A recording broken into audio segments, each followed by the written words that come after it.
तुमसे बात करके ना मैं सब कुछ भूल जाती हूँ। मेरे सारे दुख, सारी परेशानियाँ सब एकदम से गायब हो जाते हैं। हम तुम्हारा हर दुख अपना बना लेंगे, बस एक बार हाँ कह दो। मुझे लगता है कि मैं तुमसे प्यार करने लगी हूँ। स्वाहा स्वाहा स्वाहा। अपने हथेली को काट के अपने खून की आहुति देना।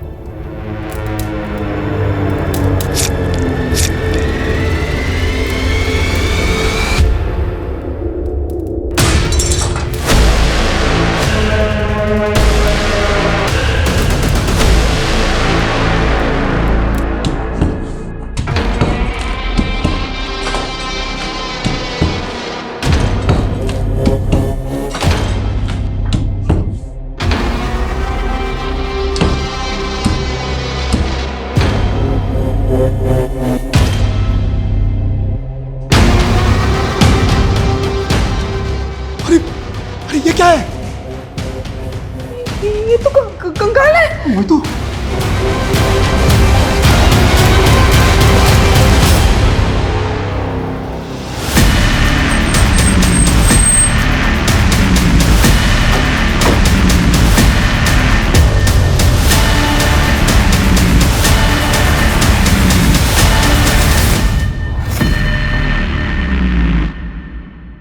किसका कंकाल है ये? किसको मारकर गाड़ा यहाँ पे? सर हमें कुछ नहीं मालूम, हमारा कोई लेना देना नहीं है इस कंकाल से। आपके घर की दीवार में कंकाल है और आप कह रहे हैं आपका कोई लेना देना नहीं है? सर हम इस घर में सिर्फ 2.5 साल से ही रह रहे हैं। हमने ये घर बनाया लिया था, क्या पता हमसे पहले रहने वालों ने लाश गाड़ रखी हो यहाँ। हाँ सर, हम तो घर के रेनोवेशन के लिए ये दीवार तोड़ रहे थे। अगर हमने कुछ किया होता तो हम दीवार थोड़ी ना तोड़ते सर। आप दोनों के हाथ में ये चोट कैसे लगी? अपने हथेली को काट के अपने खून की आहुति देना। ये सब उस गुरुजी की उल्टी सीधी हरकतों की वजह से हुआ है। कौन गुरुजी? नवल किशोर शास्त्री। उनके कहने पर ही हमने ये दीवार तोड़ाई थी। अब कंकाल निकला तो भाग गए वो। शर्मा चलो, ये दोनों तो कुछ अजीब ही बात कर रहे हैं। फॉरेंसिक को बुलाओ तो कंकाल निकलवाओ यहाँ से। Okay sir.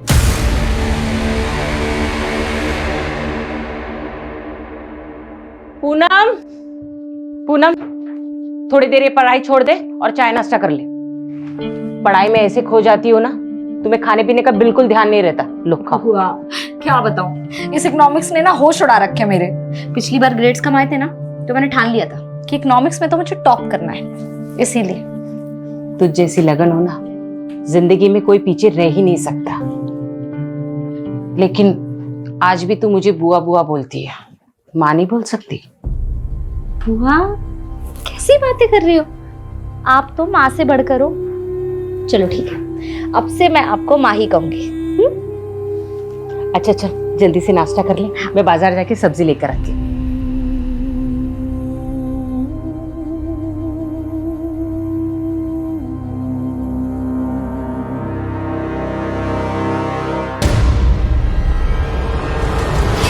क्या पूनम, बॉयफ्रेंड से बात हो रही थी? नहीं फूफा जी, बस ऐसे ही। क्या है ना कि मैं बहुत फ्रैंक हूँ। तेरी उम्र में लड़कियां जो है ना, वो शादी से पहले ही फूफा जी मेरी मैं क्या ये मेरे साथ जबरदस्ती कर रहे थे। ये फोन पे अपने बॉयफ्रेंड के साथ लगी हुई थी? नहीं बुआ, मैं बस अपनी दोस्त से बात कर रही थी और कुछ नहीं। ये मेरे साथ जबरदस्ती कर रहे थे। अनाथ समझ के उसको पाल पोस के बड़ा किया। तो मेरे और मेरी बीवी के बीच में झगड़ा लगा रहे। मैं आपके रगरग से वाकिफ हूँ। क्या वाकिफ है? इसको तो मैं समझता हूँ। अभी हट हट हट हट हट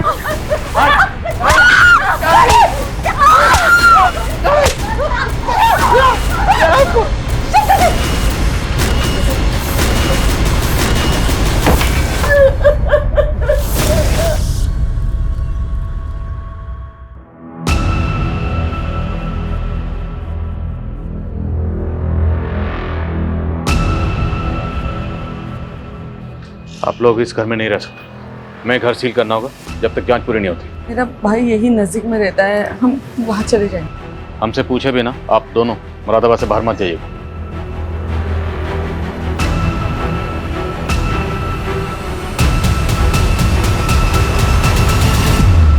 मेरी जिंदगी नर्क बना दी तुमने। अब और नहीं, मैं सब कुछ खत्म कर दूंगी यार। देखिए, मैं एक वास्तु विशेषज्ञ हूं। नीलू के घर की वो दीवार मुझे वास्तु के हिसाब से ठीक नहीं लगी, उचित नहीं थी, इसलिए तुड़वा दी।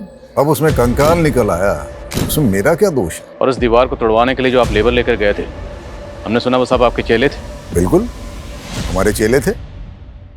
नीलू और उसका पति भी आपके भक्त हैं, लेकिन अब वो सारा दोष आप ही पे मर रहे हैं। उनका कहना है कि आप पहले से जानते थे कि दीवार में कंकाल है। हम कैसे जान जाएंगे कि उसमें कंकाल था? अगर जानते तो तुड़वाते क्यों?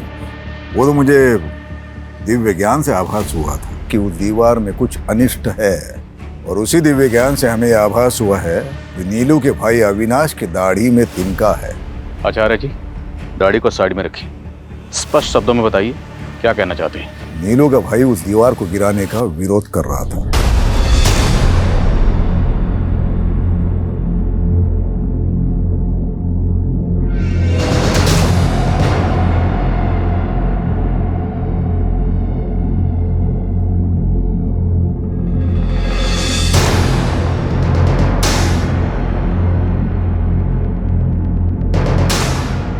दीदी, ये सब क्या हो रहा है? दीवार में कुछ गड़बड़ है, कोई बाधा है इसमें। तोड़ दो इस दीवार। अरे बंद करो ये नाटक। ये क्या पागल बना रखा है मेरे दीदी और जीजा जी को? और दीदी, तुम क्यों इस पाखंडी के चक्कर में पड़ी हुई हो? ये तो अपनी दक्षिणा ले जाएगा, और इसके कहने पे तुमने तोड़फोड़ करवा दी ना, तो फालतू के खर्चे में आ जाओगी। ये लो, तुम्हारे भाई को हमारा अपमान करने के लिए बोला यहाँ पर। अरे चुप करिए आप। चुप करो अविनाश। अगर गुरुजी के खिलाफ एक शब्द भी बोला ना तो मुझसे बुरा कोई नहीं होगा। चुप। आपने भी कुछ हम उल्टे सीधे काम नहीं किए। हवन में नीलू और उसके पति को हाथ काटकर खून डालने के लिए कहा। क्या नौटंकी थी वो? नौटंकी नहीं है, पूजा की विधि है। अब बलि तो नहीं चढ़ा सकते, तो सांकेतिक रूप से उस पूजा को संपन्न किया। कोई गुनाह है? और अगर हमें आपके खिलाफ कुछ मिला तो आपके सारे दोष दूर कर दूंगा। हमसे पूछे बिना शहर से बाहर मत जाइए, उचित होगा।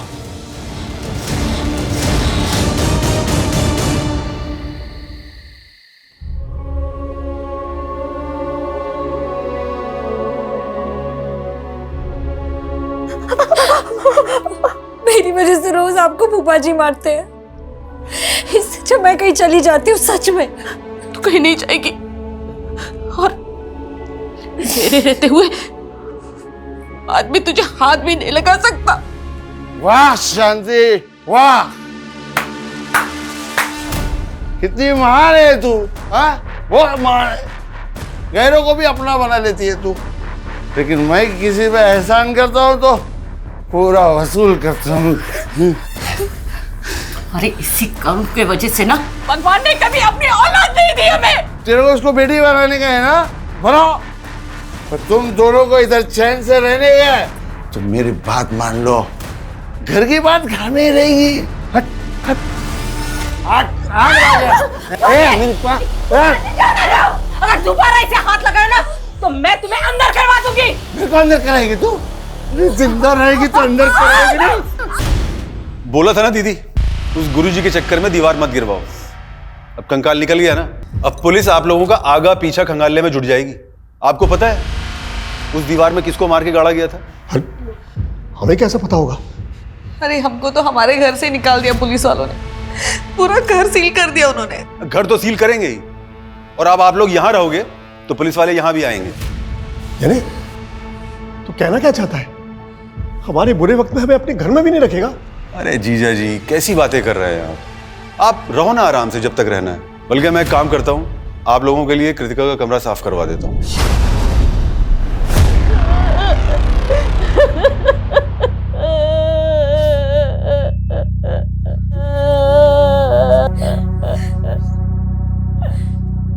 संभालो अपने आप को।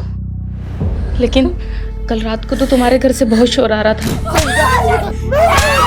और आज अचानक से भाई साहब को। हार्ट अटैक आया उनको।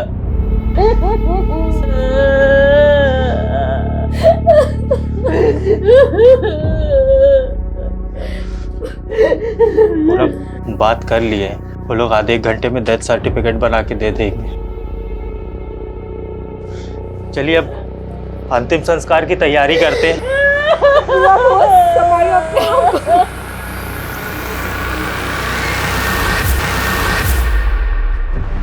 डिटेल पोस्टमार्टम रिपोर्ट के हिसाब से जो कंकाल हमें लक्ष्मी सदन में मिला वो कंकाल किसी लड़की का जिसकी उम्र 20 से 30 साल के बीच में रही होगी। हालांकि मौत कब हुई होगी डॉक्टर इसका सही से पता नहीं लगा पाए, पर उनका अंदाजा है कि मौत 2 से 3 साल पहले हुई होगी। सर मनोज कह रहा था कि वो और उसकी वाइफ लक्ष्मी सदन में कुछ 2.5 साल पहले रहने आए थे, लेकिन अगर उन्होंने ऐसा कुछ किया होता तो वो दीवार तोड़वाते ही क्यों?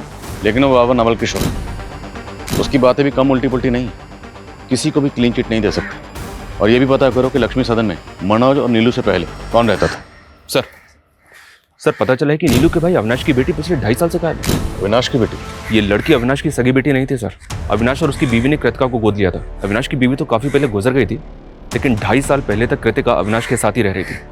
और सर लक्ष्मी सदन के कुछ नेबर्स के साथ भी बात की मैंने। एक नेबर ने बताया कि नीलू और मनोज 2.5 साल पहले घूमने के लिए आए थे। उस दौरान अविनाश का वहाँ काफी आना जाना था। और सर अविनाश ने अभी तक सबको यही कहा है कि उसकी बेटी कृतिका 2.5 साल पहले किसी लड़के के साथ भाग गई थी। तो क्या ये केस ऑनर किलिंग का केस है? और लक्ष्मी सदन की दीवार में हमें जो कंकाल मिला, क्या वो कंकाल अविनाश की बेटी कृतिका का है? कुछ भी बोले जा रहे हैं आप। अब जबरदस्ती उस कंकाल को कृतिका का बता रहे हैं। आप तो चाहते ही नहीं थे कि दीवार टूटे, क्योंकि दीवार टूटती कंकाल बाहर आता और आपका राज भी। अरे सर मेरी बेटी जिंदा है। कहाँ है कृतिका? यही तो मालूम नहीं है कि वो उसे बहकाकर ले कहाँ गया है। कौन, किसकी बात कर रहे हैं? समीर यही पास के इलाके में अपनी चाची के साथ रहता था, वही मेरी बेटी को बहका रहा था।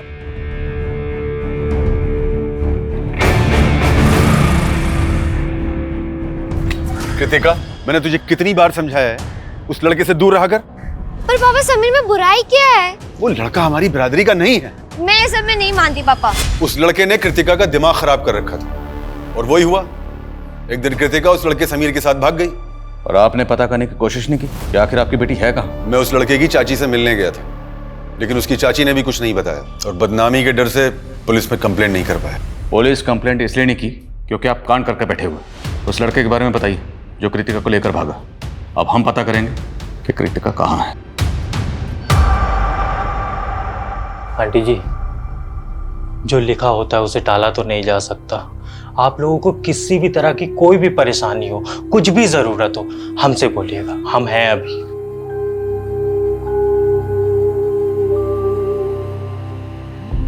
मुझे अपनी परवाह नहीं है गणेश बेटा। मुझे तो बस पूनम की चिंता हो रही है। वो इस घर में अपने फूफा के साथ सुरक्षित नहीं थी। ये दुनिया ऐसे जानवरों से भरी पड़ी है। आंटी जी आप एक काम करिए, आप हमारी शादी पूनम से करवा दीजिए। ये क्या बोल रहे हो गणेश? पूनम हम जानते हैं तुम हमारी दूर की मौसी की बेटी हो, पर आंटी जी हमारी मम्मी भी तो यही चाहती थी कि हमारी और पूनम की शादी हो जाए। पूनम हमारी मम्मी ना बुआ जी से बात भी करने वाली थी, पर उसके पहले ही उनका देहांत हो गया। गणेश पर गणेश सही कह रहा है बेटा। देखो तुम दोनों एक दूसरे को बचपन से जानते हो। मुझे ऐसा लगता है गणेश से बेहतर तुम्हारे लिए कोई लड़का हो ही नहीं सकता।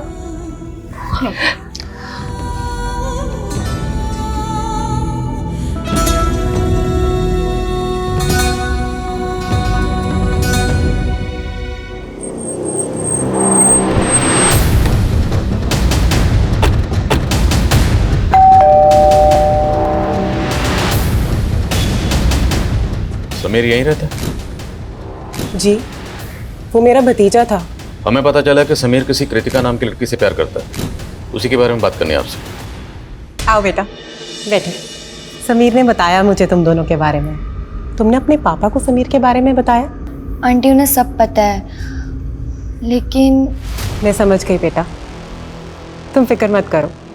मैं तुम्हारे पापा से बात करूंगी। लेकिन कृतिका के पिता ने मुझे और समीर को बेइज्जत करके घर से बाहर निकाल दिया और एक दिन समीर गायब हो गया और फिर कृतिका के पिता आकर मुझे परेशान करने लगे कि समीर कृतिका को भगा कर ले गया। आजकल कहाँ है समीर और कृतिका? मैं उन्हें पिछले 2.5 साल से ढूंढने की कोशिश कर रही हूँ। मैंने पुलिस कंप्लेंट भी की थी पर कुछ पता नहीं चला।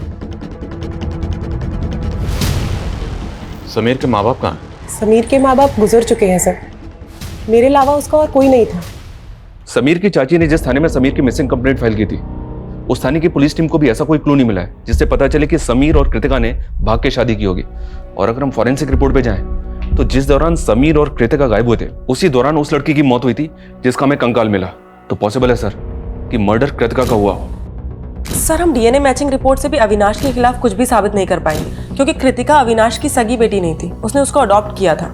मान लो 2.5 साल पहले कृतिका का कत्ल हो गया, इसलिए वो मिल नहीं रहे, पर ये समीर कहाँ गायब है? कहीं ऐसा तो नहीं क्या अविनाश ने कृतिका के साथ साथ समीर का भी कत्ल कर दिया? अगर ऐसा है सर तो हो सकता है कि हमें लक्ष्मी सदन में दूसरा कंकाल मिले। चांसेस हैं, पता तो करना पड़ेगा।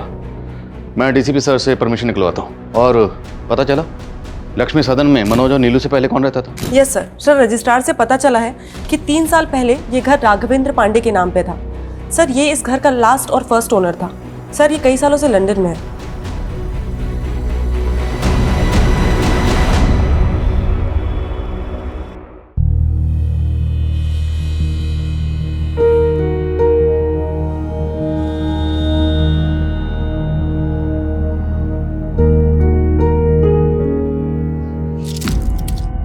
तुमने शराब पी रखी है? अरे वो हमारे दोस्तों ने थोड़ा लिटिल पिला दिया।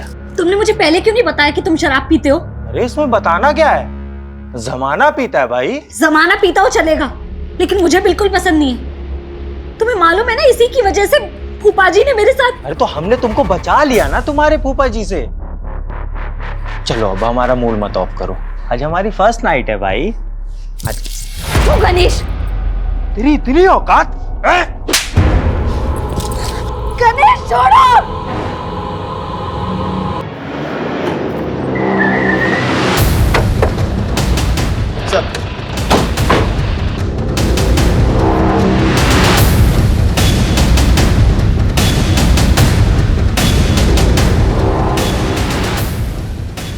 लाइट ऑन कर। पूरे घर को अच्छे से स्कैन करिए, एक एक कोना। Okay sir.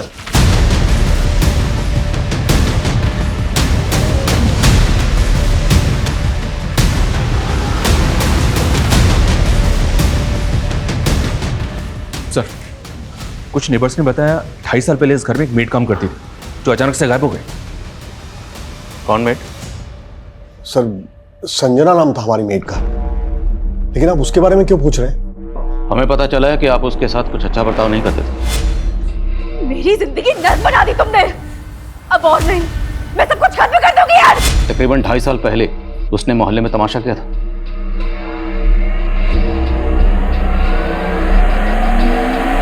मैंने आप लोगों से उधार क्या मांग लिया? नौकर बना कर रखोगे, मार मार कर काम कराओगे मुझसे। क्यों झूठ बोल रही हो संजना? हाँ, और क्या जरूरत है इतना तमाशा करने की? देख संजना, तमाशा मत कर बेकार में।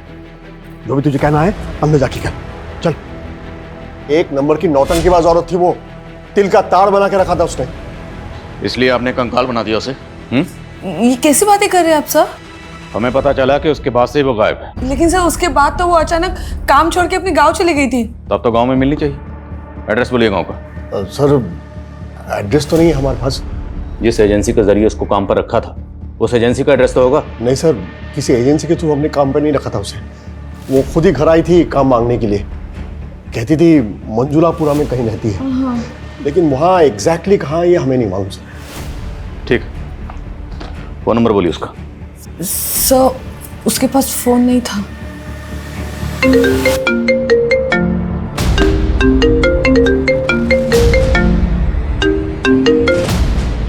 हेलो,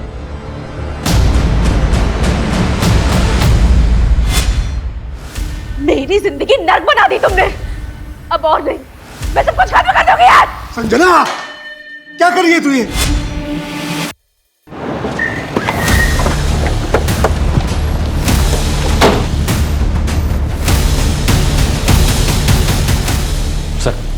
एक डाउट है।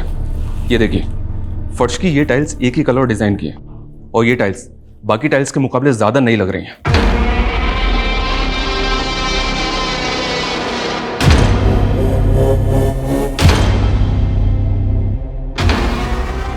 खुदवा।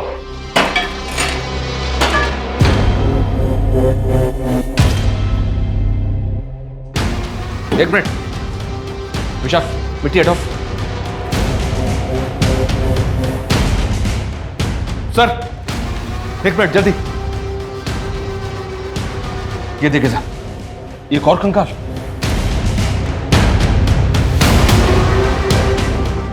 विशाल, वो गले में क्या निकालो जरा।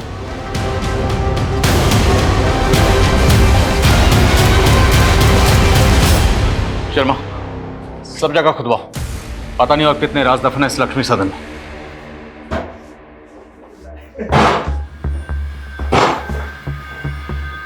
हमारी पत्नी। अरे घूर क्या रही हो, है? उनसे शादी करके भी ना हमको जबरदस्ती करनी पड़ती है। ये हमको वो सुकून देगी जो तुम हमको जिंदगी में कभी नहीं दे सकती। मैंने कभी सोचा भी नहीं था गणेश कि तुम ऐसे निकलोगे। अरे हम ऐसे ही हैं। आओ डार्लिंग, बैठो। अब तुम देखो और चलो, है? पैर ऊपर कर लो, आराम से।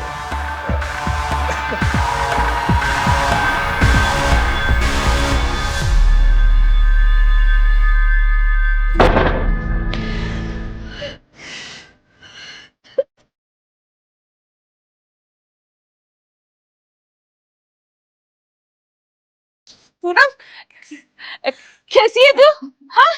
अरे मैं यहीं से जा रही थी, मैंने सोचा तुझे और दामाद जी को। तू रो क्यों रही है? क्या हुआ? उठ उठ, तेरी हिम्मत! हाँ, मेरे बेटी का ऐसा किया तूने? ऐसा किया मेरी बेटी के साथ ऐसा? बुढ़िया!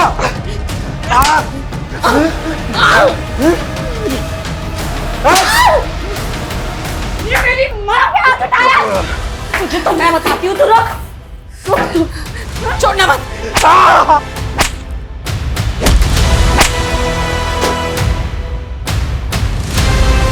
सर, एक कंकाल को एग्जामिन करने के बाद पता चला है कि ये कंकाल 18 ईयर्स एंड अबव किसी लड़के का है सर। क्या? तो डॉक्टर, क्या लड़के की मौत भी उसी दौरान हुई होगी जिस दौरान लड़के की मौत हुई, जिसका कंकाल हमें लक्ष्मी सदन की दीवार में मिला? हो सकता है सर, मैं आपको डिटेल रिपोर्ट जल्दी सेंड करता हूँ। ये चेन हमें कंकाल पे मिली थी। क्या समीर ऐसी चेन पहनता था? नाम मुझे ठीक से याद नहीं आ रहा है, पर आप ये सब क्यों पूछ रही हैं? देखिए, हमें लगता है कि कृतिका के साथ साथ समीर का भी मर्डर हुआ है। पहले आप मुझ पर कृतिका के मर्डर का इल्जाम लगा रहे थे, अब दूसरा कंकाल मिल गया तो समीर कर रहे हैं। क्या सबूत है कि दोनों कंकाल समीर और कृतिका के हैं? अबे ओए, सबूत तो इस बात के भी नहीं मिले कि समीर और कृतिका जिंदा हैं। सर, मैं कह रहा हूँ कि मैंने उन्हें नहीं मारा है। आप मेरा यकीन क्यों नहीं करते? हम यकीन नहीं करते, तोड़ाई करते हैं जब तक मुजरिम सच नहीं बोलता। अभी तक आपकी मेट संजना का कुछ पता नहीं चला, हम उसे ढूंढ ही रहे हैं, और अब लक्ष्मी सदन में दूसरा कंकाल मिला।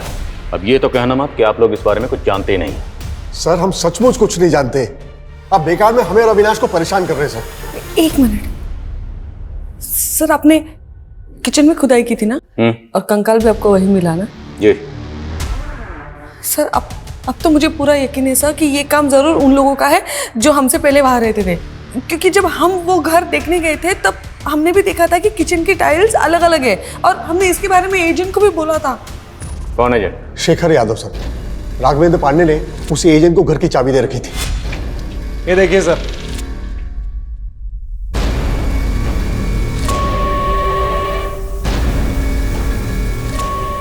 आइए सर, एक रूम और है, बहुत खूबसूरत है, आपको दिखाता हूँ। आइए।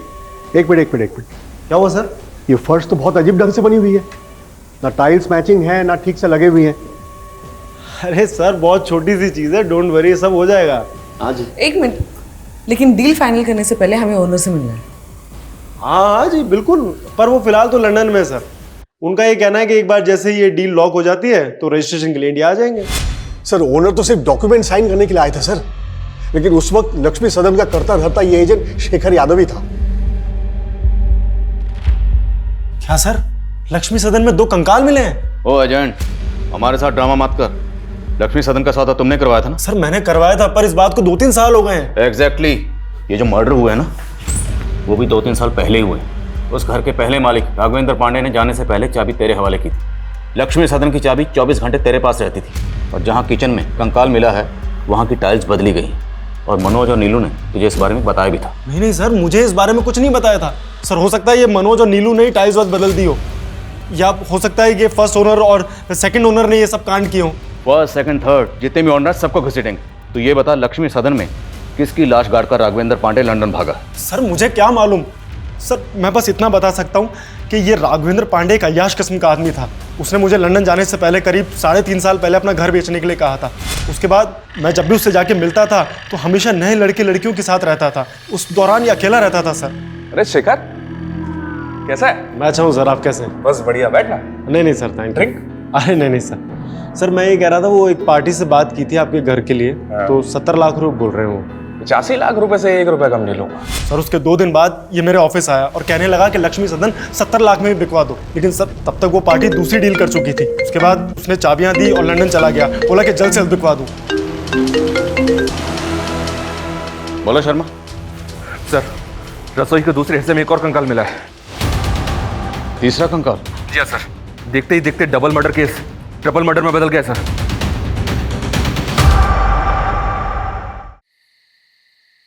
तुमसे बात करके ना मैं सब कुछ भूल जाती हूँ। मेरे सारे दुख, सारी परेशानियाँ सब एकदम से गायब हो जाते हैं। हम तुम्हारा हर दुख अपना बना लेंगे, बस एक बार हाँ कह दो। मुझे लगता है कि मैं तुमसे प्यार करने लगी हूँ। रिपोर्ट से साफ है कि पहला कंकाल 20 से 30 साल की लड़की का है, दूसरा 20 से 30 साल के लड़के का, और तीसरा 3 से 5 साल के बच्चे का। और इनके अलावा अभी तक और कोई कंकाल हमें नहीं मिला सर। अभी तक हमें ऐसा लग रहा था कि समीर और कृतिका का मर्डर हुआ होगा, लेकिन बच्चे का कंकाल मिलने के बाद ऐसा लग रहा है जैसे किसी कपल के साथ साथ उनके बच्चे का भी मर्डर हुआ होगा। शर्मा मत भूलो, नीलू और मनोज की मेड संजना भी गायब। हमारे जितने भी सस्पेक्ट हैं उनमें से हम किसी को भी क्लीन चिट नहीं दे सकते।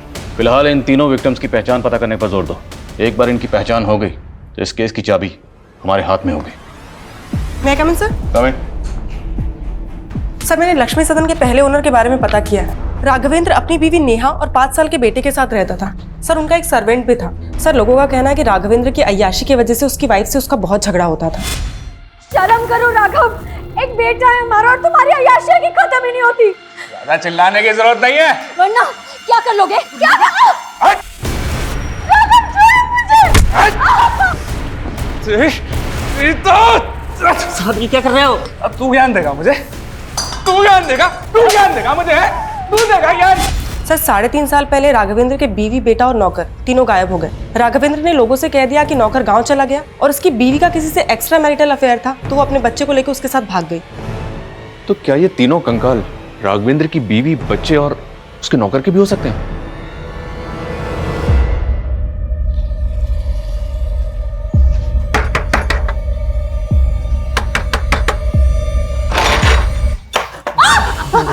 तेरे और तेरी बेटी के चक्कर में पूरे 15 दिन हॉस्पिटल में रहे हैं। आज हम एक एक घाव का बदला लेंगे, माँ कसम। कहाँ है तेरी बेटी? कहाँ है तेरी बेटी? पूनम! पूनम! नहीं है वो यहाँ। कहाँ है तो वो? नहीं बताऊंगी। नहीं बताएगी? नहीं बताएगी तू?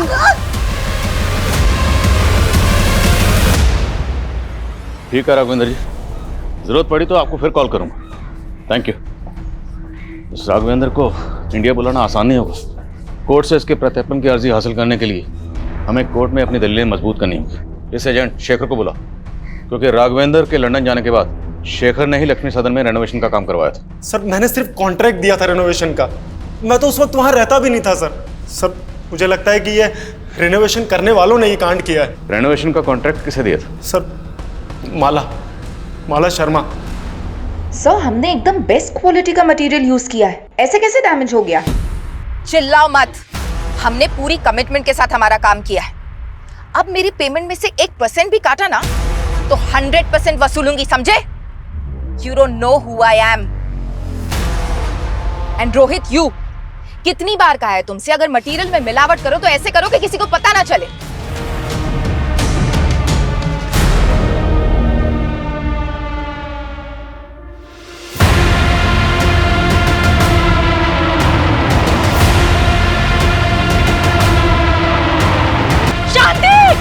मानती हूँ लक्ष्मी सदन के रेनोवेशन का कॉन्ट्रैक्ट मैंने लिया था, लेकिन किसी मर्डर से मेरा कोई लेना देना नहीं है। तो इतना तो मानती है ना कि लक्ष्मी सदन में आपने रेनोवेशन किया था?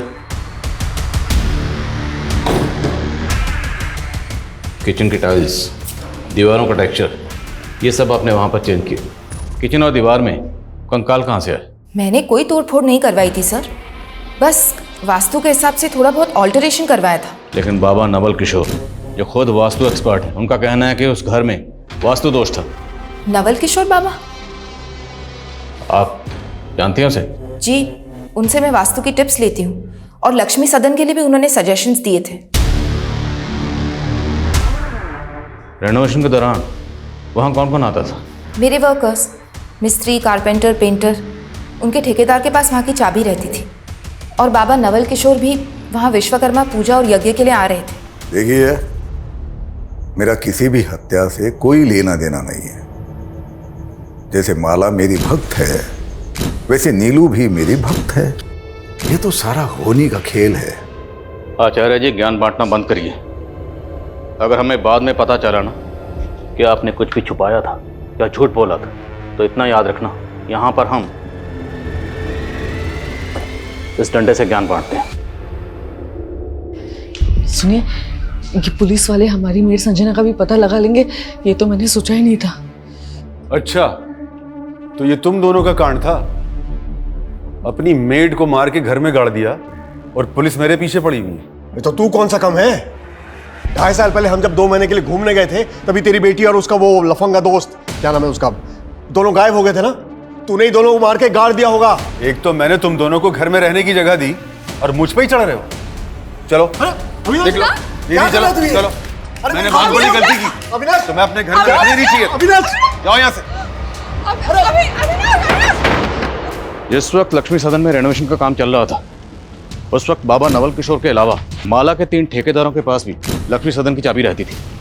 मिस्त्री राज, कारपेंटर योगेश और पेंटर मुन्ना, तीनों को हाजिर करो। सर,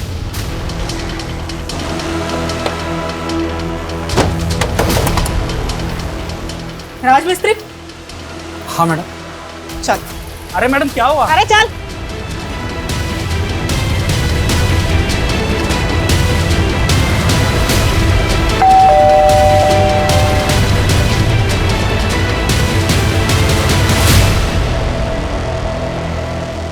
कृतिका?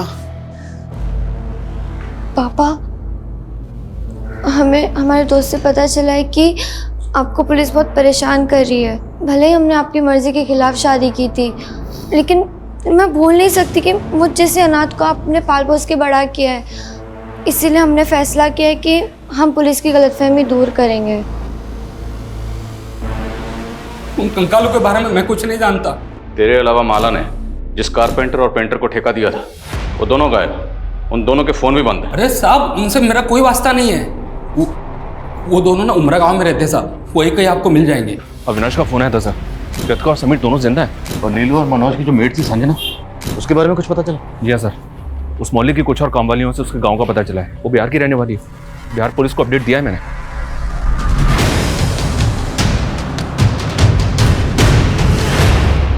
सर, मुझे पता चला कि आप लोगों ने मुझे इंडिया बुलाने के लिए कोर्ट से एक्सट्रेडिशन रिक्वेस्ट फाइल की है, और मैं नहीं चाहता कि इस वजह से मेरी यूके सिटीजनशिप में कोई खतरा पैदा हो। इसीलिए आपकी गलतफहमी दूर करने के लिए मैं खुद यहाँ चला आया। बहुत बहुत शुक्रिया जो आप इतनी दूर से हमारी गलतफहमी दूर करने के लिए खुद यहाँ तशरीफ लाए। अब ये बताइए कि आपकी बीवी, बेटा, नौकर गायब है, करेक्ट? लक्ष्मी सदन जहाँ पहले रहते थे, वहाँ से हमें 3 कंकाल मिले। पहला कंकाल दीवार में और बाकी 2 कंकाल किचन की फ्लोर के अंदर। शर्मा,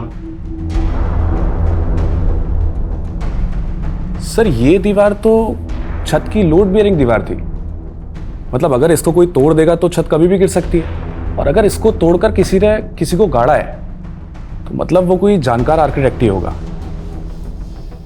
आपके एजेंट शेखर ने माला शर्मा नाम के आर्किटेक्ट को इसका कॉन्ट्रैक्ट दिया था, आप तो जानते ही होंगे। नहीं सर, मैं माला को तो नहीं जानता, और सर मेरा इन स्केलेटन से कोई लेना देना है नहीं। लेकिन आपका अपनी बीवी और बच्चे से तो लेना देना है ना। आपकी बीवी, बच्चा और नौकर कहाँ गए? सर एक्चुअली जब से वो लोग मुझे छोड़ के गए हैं मैंने उन्हें ढूंढने की कभी कोशिश की नहीं। अगर आप चाहें तो मैं नेटिव एड्रेस दे सकता हूँ अपनी बीवी और नौकर के। हमने कुछ नहीं किया साहब, हमने कुछ नहीं किया साहब। हम तो मामूली से पेंटर और कारपेंटर हैं। तो गायब क्यों हुए थे? साहब हमें काम नहीं मिला इसलिए हम गांव चले गए थे।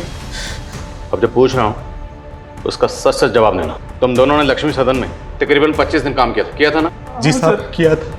उस दौरान तुम लोगों को ऐसा कुछ लगा या ऐसा कोई शख्स वहाँ आया था जिस पर तुम लोगों को शक हो कि वो ये कांड कर सकता था? सर हम तो शाम 7 बजे काम खत्म करके चले जाते थे, लेकिन एक दिन लेट हो गया तो हमने देखा कि माला मैडम अपने दोस्त के साथ आई थी। माला मैडम वहाँ आए दिन आती थी, अपने दोस्त के साथ ड्रिंक करती थी। साहब इसके अलावा हमें कुछ नहीं पता सर। माला के एक एक दोस्त के बारे में पता करो, हो सकता है उसका अपना किसी दोस्त के साथ पंगा हो और ये माला इन मर्डर्स में शामिल हो। और ये भी चेक करो क्या माला के बैकग्राउंड में कोई ऐसा है जो गायब है, और माला के तीनों ठेकेदार, उन सब की बैकग्राउंड पता करो। सर खबरी का कॉल है। हेलो, ठीक है उसे यहाँ ले आओ। सर मनोज और नीलू की में एक संजना का पता चल गया है। गुड। साहब नीलू और मनोज जी बहुत टॉर्चर करते थे साहब, उनसे उधार क्या नहीं लिया, गुलाम ही बना लिया था उन्होंने, इसलिए मैं तंग आकर खुद ही मरना चाहती थी। मेरी जिंदगी नर्क बना दी तुमने, अब और नहीं, मैं सब कुछ खत्म कर दूंगी यार। संजना पागल हो गई क्या कर रही है तू ये? अगर वो लोग मारपीट करते थे तो पुलिस के पास क्यों नहीं है? साहब हम गरीब लोग अगर पुलिस के चक्कर में पड़ेंगे तो हमें कहीं भी काम नहीं मिलेगा। संजना, कृतिका और समीर का तो पता चल गया है, लेकिन राघवेंद्र की बीवी, बच्चे और नौकर का अभी तक पता नहीं चला सर। लेकिन सर हमें ये जो तीनों स्केलेटन मिले हैं इनका एज ग्रुप भी इससे मैच करता है। सर हो सकता है राघवेंद्र हमें बेवकूफ बना रहा हो। हेलो सर वो राज की इंफॉर्मेशन मिली है। राज की इंफॉर्मेशन? स्पीकर पर। हाँ बोल। 1.5 साल पहले बरेली की पुलिस ने उसे किसी केस में उठाया था। क्या केस था वो? सर वो तो मालूम नहीं, लेकिन पास की बस्ती में एक विधवा औरत रहती है अपने 2 बच्चों के साथ, वहाँ भी उसका आना जाना था सर। शर्मा पता करो बरेली के कौन से थाने की पुलिस राज को उठाकर ले गई। राज को हाजिर करो।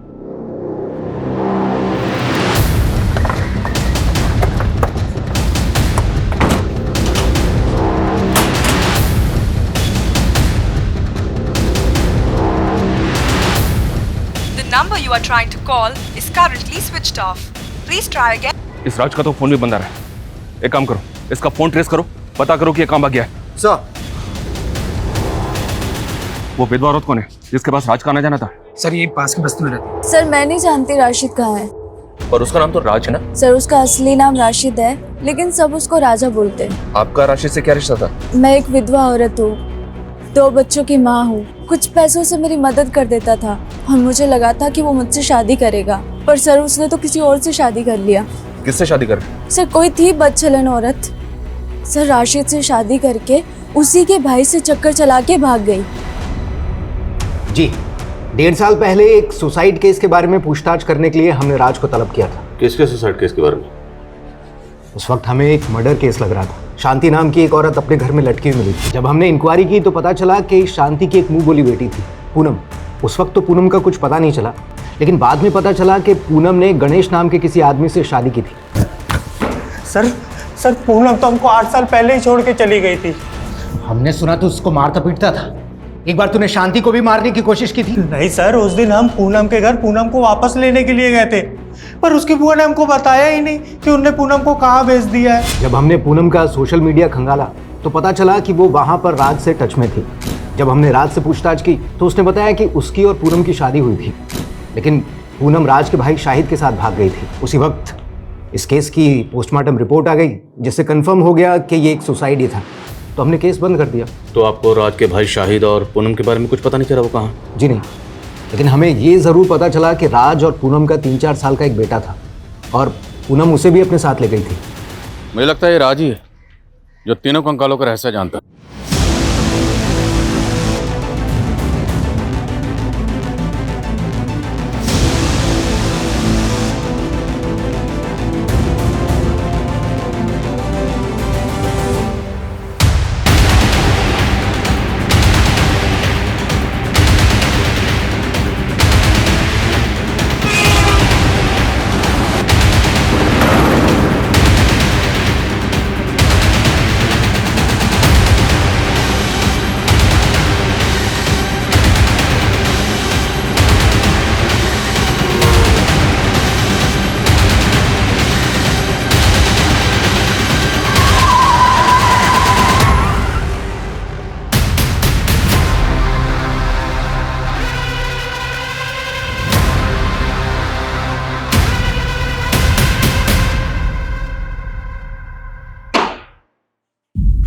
राज उर्फ राशिद, तेरे इस राज से पर्दा उठ चुका है। तेरा डीएनए 2 कंकालों से मैच हो चुका है। पहला कंकाल है तेरे भाई शाहिद का, और दूसरा तेरे बेटे का, और तीसरा पूनम का। सोशल मीडिया पर रिक्वेस्ट भेजी थी साहब मैंने उसको, उसने तुरंत एक्सेप्ट कर ली। फिर धीरे धीरे चैटिंग शुरू होने लगी, फिर मैं उसके दिल का राजा बन गया। शादी करने के लिए तैयार हो गए साहब मेरे साथ, लेकिन उसको ये धक्का बर्दाश्त नहीं हुआ था कि मैं राज नहीं राशिद हूँ। कुछ ही दिनों बाद मुझे पता चला कि उसका मेरे भाई शाहिद के साथ चक्कर चल रहा है। मेरे से मन नहीं भरता तेरा, मेरा भाई चाहिए तुझे। राज, मैंने तुम्हारे भाई से थोड़ी सी बात कर ली, इसका मतलब कुछ भी निकालोगे क्या? शर्म आनी चाहिए तुझे राज। अरे 4 साल का बच्चा है तेरा और पूनम का, भाई पे शक कर रहा है। उनको दिखाने के लिए मैंने उनके झूठ पे भरोसा कर लिया साहब, लेकिन अंदर से बदला लेना था ना। और उस टाइम पे मुझे लक्ष्मी सदन का ठेका मिल गया था, और उस दौरान मेरे बेटे का बर्थडे आया। सही मौका मिल गया था मुझे, तो फिर वो लोग यहाँ आए, फिर मैंने बर्थडे का केक काटा। उसके बाद मैंने उनके कोल्ड ड्रिंक में जहर मिला दिया।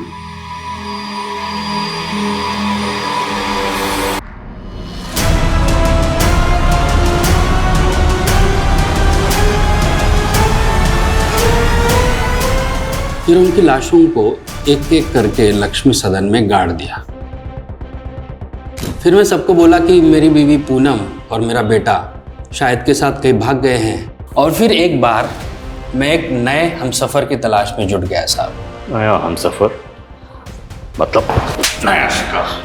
शर्मा, आशिक का जनाजा है, जरा धूम से निकलना चाहिए।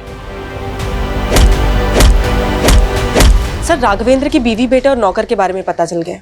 उसका नौकर तो गांव में है, लेकिन सर उसकी बीवी नेहा, सर वो किसी के साथ भागी नहीं है, बल्कि वो दिल्ली में टीचर की नौकरी करके अकेले अपने बेटे की परवरिश कर रही है। That's great. जब कोई औरत रिश्तों में धोखा खाने के बाद अपनी इज्जत, अपनी सेल्फ रिस्पेक्ट और अपने स्वाभिमान की परवाह करते हुए आगे बढ़ती है, पुरानी बातों को पीछे फेंक कर मूव ऑन करती है, तो वही फैसला उसके लिए सही होता। पूनम राशिद को सोशल मीडिया पर मिली, पर राशिद की सच्चाई जाने भी ना उसने आंख बंद करके राशिद पे यकीन किया और उसके फरेब का शिकार हो गई।